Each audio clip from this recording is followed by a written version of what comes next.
Упражнението, което ще правим сега, се нарича плие.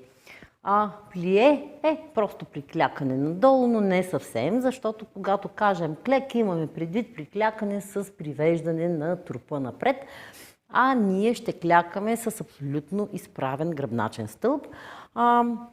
Каква е целта на плието? Естествено, целта на плието е да постави тялото му по средната линия, т.е. върху петите.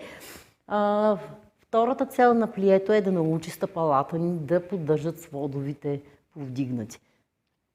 Защото много често, когато клякаме, ние просто заваляме сводовите и не го усещаме. Ето защо това е първото, за което ще трябва да следите.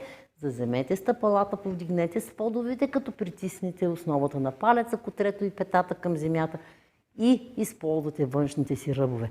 През цялото време на упражнението усещайте тежестта си върху петите, повече върху петите, трябва да усещате тежестта на таза, между лопатките и тила на главата си върху петите повече, като че те са на една линия. И още нещо, за което трябва да наблюдавате, е коленете ви при сгъване, коленете да сочат към третия пръст на стъпалата ви. Ето защо преди да пуснем музика и да го направим, клекнете един-два пъти с събрани стъпала. След това отворете краката в свободна първа позиция, заземете, отново кликнете, отново прав гръб, нищо не се променя, без значение как сме сложили стъпалата.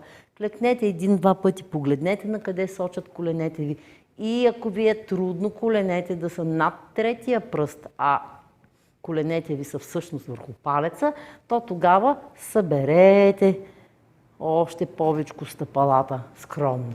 Така, повечето хора, без да имат някакви данни, нормално е, повечето хора успяват да поставят стъпалата си отворени в страни, така че между двете стъпала да има около 90 градуса, но разбира се, че вашите тазобедрени стави може да са доста или изковани, или самата им структура да не позволява толкова много. И проверката за това докъде бихте могли да отворите краката е всъщност като клекнете и като видите на къде сочи коляното. Имахме такива упражнения за центриране на коляното. Надявам се те да си ви помогнали. Ето ви още едно упражнение, което също ще центрира коляното, ще центрира тазобедрената става и ще тренира много яко стъпалата да държат сводовите повдигнати, каквато е първата ни цел. Всички останали са вторични. Да започваме. Какво се състои